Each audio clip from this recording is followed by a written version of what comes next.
कटिहार नगर निगम में घमासान महापौर उषा देवी अग्रवाल पर भ्रष्टाचार के आरोप, सरकार तक पहुंची जांच रिपोर्ट। क्या अब जाएगी कुर्सी? सादे कागज पर साइन कराने का दावा, पार्षदों के आरोपों से मचा हड़कंप। कटिहार नगर निगम का सबसे बड़ा विवाद। कटिहार नगर निगम में बड़ा खेल या बड़ा खुलासा। महापौर उप महापौर समेत कई पर आरोप। अब सरकार के एक फैसले पर टिकी सबकी नजर। बिहार के कटिहार नगर निगम की महापौर उषा देवी अग्रवाल, उप महापौर मंजूर खान और तत्कालीन सशक्त अस्थायी समिति के कई सदस्यों पर कथित भ्रष्टाचार और अनियमितताओं के आरोपों ने जिले की राजनीति में हलचल मचा दी है। नगर निगम में कर्मियों की बहाली सहित कई मामलों में शिकायत मिलने के बाद जिला प्रशासन ने विस्तृत जांच कर उसकी रिपोर्ट नगर विकास एवं आवासीय विभाग को भेज दी है। अब आगे की कार्रवाई सरकार के स्तर पर होनी है।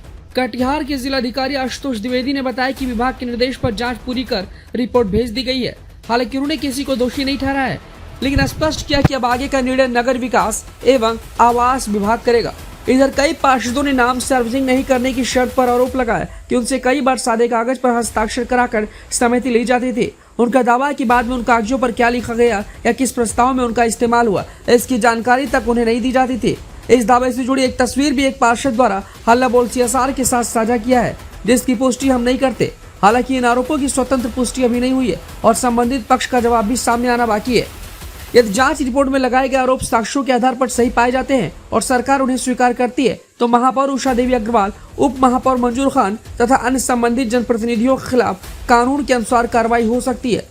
बिहार में पहले भी दरभंगा नगर निगम में वित्तीय अनियमितताओं के मामले में जांच के बाद तत्कालीन महापौर, उप महापौर और सशक्त अस्थायी समिति के सदस्यों को पद से हटाया जा चुका है।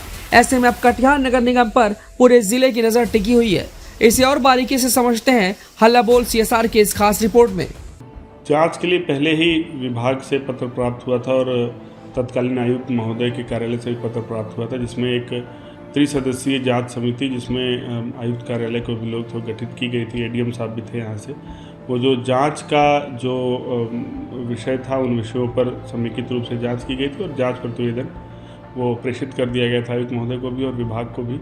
अब उस जांच प्रतिवेदन के आधार पर विभाग अग्रेतर कार्रवाई कर रहा है। जो भी निर्देश थे वो विभाग के वो उसके आलोक में जांच की गई और जांच प्रतिवेदन के आधार पर विभाग कार्रवाई कर रहा है, जिसके क्रम में, उसी कार्रवाई के क्रम में ये भी चिट्ठी आई है और जो भी शोकॉज वगैरह हुआ है विभाग के द्वारा की जा रही कार्रवाई के क्रम में हुआ है। अवैध बहाली का विवाद सामने आया है। जो हम लोग का जांच प्रतिवेदन था उसमें 3-4 बिंदुओं पर शिकायत थी, जिस पर जाँच की गई थी और जिस पर विस्तृत और सारगर्भित प्रतिवेदन विभाग को भेजा गया था और विभिन्न बिंदुओं पर जो भी विभाग को लगा उस जांच प्रतिवेदन में आवश्यक बिंदु, उसके ऊपर कार्रवाई की जा रही है विभाग के स्तर से। सर अब आगे क्या होगा सर?